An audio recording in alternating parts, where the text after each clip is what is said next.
dengar baik-baik. Kesalahan yang Anda buat bulan ini akan menghancurkan seluruh panen kentang Anda. Anda melakukannya sekarang, di kebun Anda. Anda menanamnya. Bunga matahari, tepat di sebelah barisan kentang Anda. Anda pikir itu indah.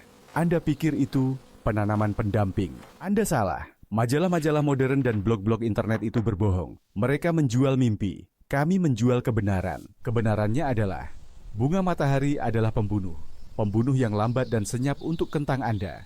Ini bukan opini, ini biologi. Mari kita bicara tentang apa yang terjadi di bawah tanah. Di tempat yang tidak bisa Anda lihat, di sanalah perang terjadi. Bunga matahari melakukan sesuatu yang disebut alelopati. Kata yang rumit untuk konsep yang sederhana. Mereka meracuni tetangga mereka. Akar bunga matahari mengeluarkan senyawa kimia. Senyawa ini menghambat pertumbuhan tanaman lain, terutama kentang. Kentang Anda akan berhenti tumbuh. Umbinya akan kecil dan cacat. Daunnya akan menguning. Ini bukan karena kurang air. Ini karena diracuni. Tapi itu belum semuanya. Bunga matahari adalah tanaman yang rakus. Sangat rakus. Mereka memiliki sistem akar yang dalam dan luas. Mereka menyedot setiap tetes air dan setiap gram nutrisi dari tanah. Kentang Anda dengan akarnya yang lebih dangkal tidak punya kesempatan. Mereka kelaparan. Mereka kehausan. Tepat di sebelah sumber air. Di atas tanah, ceritanya sama. Bunga matahari tumbuh tinggi dan cepat. Daunnya yang besar menciptakan bayangan yang pekat. Kentang butuh sinar matahari penuh untuk fotosintesis, untuk menghasilkan energi, untuk menumbuhkan umbi yang besar dan sehat. Anda merampasnya dari mereka. Masih ada lagi. Ancaman ketiga, penyakit. Bunga matahari dan kentang rentan terhadap penyakit jamur yang sama, terutama busuk batang sklerotinia. Ketika Anda menanamnya berdekatan, Anda menciptakan jembatan yang sempurna untuk penyakit. Dari satu tanaman ke tanaman lainnya, Anda mengundang wabah. Jadi, apa solusinya? Apakah Anda harus berhenti menanam bunga matahari? Tidak. Anda hanya perlu menggunakan akal sehat. Metode lama, metode yang digunakan kakek kita sebelum ada majalah berkilauan. Aturan pertama, jarak. Beri mereka ruang. Tanam bunga matahari Anda setidaknya 4 meter dari kentang Anda. Lebih jauh lebih baik. Biarkan mereka memiliki tanah mereka sendiri, air mereka sendiri, sinar matahari mereka sendiri. Jangan paksa mereka berperang. Aturan kedua, rotasi tanaman.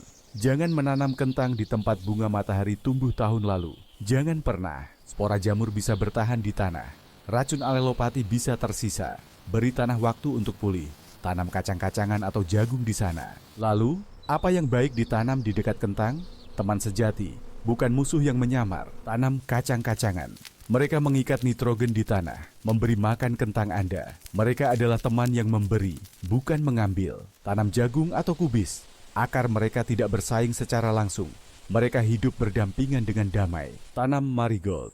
Bunga-bunga sederhana ini mengusir nematoda dari tanah, melindungi akar kentang Anda. Lihatlah perbedaannya. Di satu sisi, kebodohan modern, kentang yang sekarat di bawah bayang-bayang pembunuh yang indah. Di sisi lain, kearifan kuno, kentang yang kuat dan sehat, didukung oleh teman-teman sejatinya. Pilihan ada di tangan Anda. Apakah Anda ingin kebun yang terlihat bagus di foto, atau kebun yang memberi makan keluarga Anda? Berkebun bukanlah tentang estetika. Ini tentang kerja keras. Ini tentang pemahaman. Ini tentang rasa hormat terhadap tanah. Jika Anda sudah membuat kesalahan ini, jangan panik. Bertindaklah sekarang.